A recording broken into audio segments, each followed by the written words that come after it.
بسم اللہ الرحمن الرحیم۔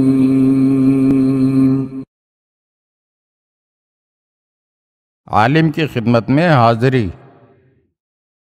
حضرت محمد مصطفیٰ صلی اللہ علیہ وآلہ وسلم کے پاس انصار میں سے ایک شخص آیا اور اس نے سوال کیا، یا رسول اللہ، اگر کسی کا جنازہ مشایعت و تدفین کے لیے تیار ہو اور دوسری طرف علمی نشست ہو جس میں شرکت کرنے سے کسب فیض میں اضافہ ہو، اور دونوں بیک وقت ہوں اور وقت بھی اتنا نہ ہو کہ دونوں جگہ شرکت کی جا سکے، اگر ایک میں شریک ہو تو دوسرے سے محروم رہ جائے، تو ایسی صورت میں آپ کس چیز کو پسند کریں گے تاکہ میں بھی اسی میں شرکت کروں؟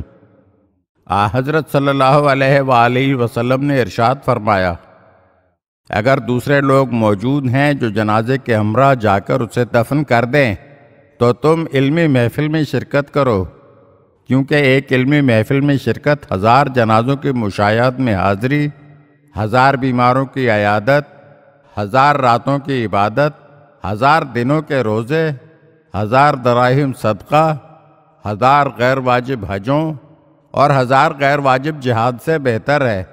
یہ سب چیزیں کہاں اور عالم کی خدمت میں حاضری کہاں؟ کیا تمہیں نہیں معلوم کہ علم کی بدولت خدا کی اطاعت کی جاتی ہے اور علم ہی کے ذریعے عبادت خدا ہوتی ہے؟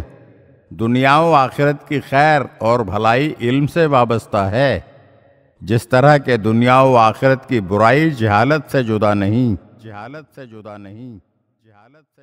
اگر آپ ہمارے چینل کی نئی ویڈیوز دیکھنا چاہتے ہیں تو ہمارے چینل کو سبسکرائب کریں اور گھنٹی کے بٹن کو دبائیے تاکہ ہر آنے والی ویڈیو آپ کو جلد موصول ہو سکے، اور ہاں، لائک اور شیئر ضرور کیجیے اور اپنے قیمتی کمنٹ سے ہمیں آگاہ کیجیے۔ شکریہ۔